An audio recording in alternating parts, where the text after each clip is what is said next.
দেখলাম না আমার যা অবস্থা চুলের।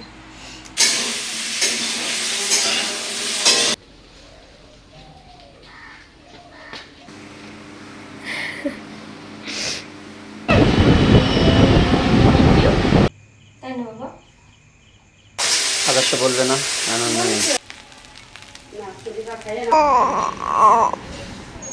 থেকে ওই জন্য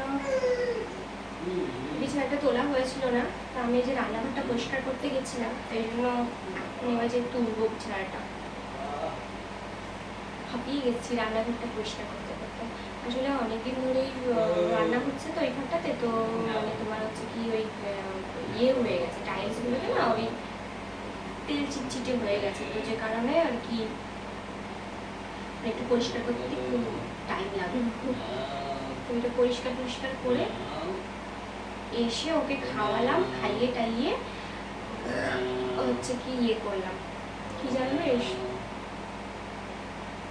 এবার বিছানাটা তুলবো। আর তোমরা অনেকে জিজ্ঞাসা করছো চিকু কি ফর্মুলা মিল্ক খাই? হ্যাঁ, চিকুকে ফর্মুলা মিল্ক আমি ওই 4 মাস থেকে দিচ্ছি। নয়তো না ও প্রচণ্ড কান্নাকাটি করতো, খিদে পেতো, মানে পেটে মনে খিদে থেকে থাকতো, ওই জন্য মানে ব্রেস্ট মিল্ক কতটাই সাপ্লাই হতো। এবার কি হতো বলো তো, এখনো পর্যন্ত ব্রেস্ট মিল্কই ওকে দেওয়া হয় আমার, এখনো মানে ফর্মুলা মিল্কের পাশাপাশি কোনো ব্রেস্ট মিল্কও করে। কেননা হচ্ছে কি ও না টেনে খায় না, যে কারণে ওর শরীরেও লাগছে না আর খিদেটাও নিচ্ছে না আর কি। ও যদি টেনে খায় তাহলে কিন্তু ফর্মুলা মিল্ক দরকার পড়ে না, কিন্তু ওই যে আমার ছেলে টেনে খাবে না, ওর খুব আলিশি একটা মানে অলস টাইপের একটা ছেলে দেয়। তো এই হচ্ছে ব্যাপার। আর কি দুধ খাওয়াই ওকে আমি, সেটা যদি জানতে চাও তাহলে কমেন্ট বক্সে কমেন্ট করো, অবশ্যই জানিয়ে দেবো। তো চলো ঝটপট বিছানাটা তুলে নিই, বিছানাটা তুলে তারপরে আবার তো বিছানাটা তুলে আমি চলে এসেছি রান্নাঘরে দেখলাম মামনি ডিম সেদ্ধ করেছে, সেটাই আর কি ছাড়াচ্ছিলাম তোমাদের দাদাভাইয়ের জন্য। ও একটা খাবে আর আমি একটা খাবো। আসলে সকালে কিছুই খেতে পারছি না, কেন জানি না, মানে প্রচণ্ডই বমি বমি ভাব আসছে।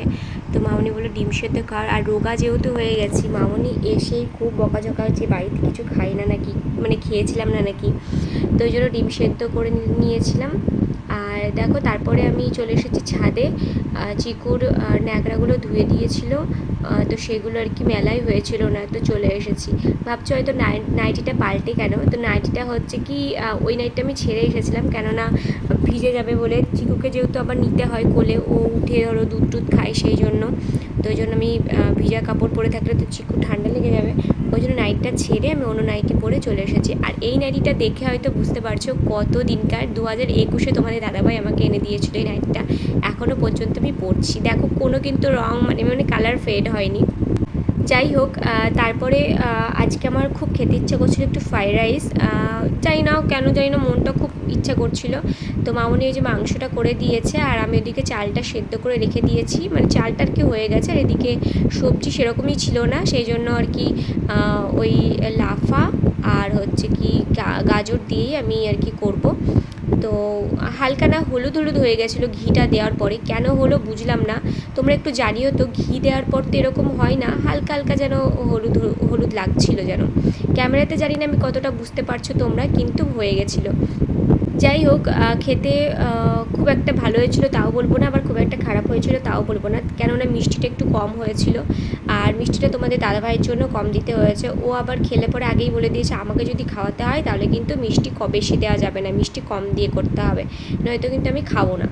ও আবার মিষ্টি জিনিস খুব একটা বেশি পছন্দ করে না।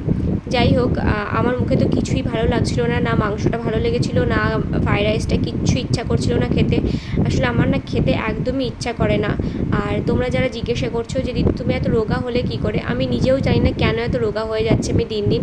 হয়তো ভাবছো তোমরা আমার শরীরে কোনো রোগ বাধা মানে বাসা বেঁধেছে আর কি, এরকমই তো কিছুই নয়। আসলেই আমি খেতে পারছি না। আসলে কি বলো তো, আমার জ্বরটা হয়েছিল, তো জ্বর হওয়ার পর থেকে এরকম হয়ে গেছে, আমি রোগা হয়ে যাচ্ছি দিন দিন। ওই জন্য ভাবছি একটু ডক্টর দেখাতে যাব। দেখো রেডি হয়ে নিয়েছি, রেডি হয়ে ছেলেকেও একটু দেখিয়ে নেব। তো কোথায় এসেছি বলো তো, এসেছি হচ্ছে জয়কুস্তার কাছে, কিন্তু দুঃখের বিষয় জয়কুস্তা আমাকে কোনো ওষুধ দেয়নি, আর এসে এতক্ষণ বসে থাকতে হয়েছে, কি বিরক্ত যে লাগছিল। ভাগ্যিস ছেলেটা আমার বিরক্ত করেনি, এটাই অনেক। ও বাইরে আসলে না একটা জিনিস আমি দেখেছি, ওর বিরক্ত বোধটা থাকে না, ওর বিরক্ত করে না আর কি, এটাই হচ্ছে সবথেকে বেশি ভালো গুণ বলতে পারো। তো বাড়িতে চলে এসেছি, আস্তে আস্তে সন্ধ্যা হয়ে গেছিলো, যেহেতু জয়গুলো তো অনেক লেটে দেখেছে। তো আসার সময় বিরিয়ানি নিয়ে চলে এসেছিলাম, তো ওটা আর কি খাওয়া দাওয়া করে নেবো রাত্রিতে। আর মামনির জন্য নিয়ে আসা হয়েছিল এগরোল, উনি আবার এগরোলটা বেশি ভালো খান, ওই জন্য বিরিয়ানিটা খেতে ভালোবাসেন না।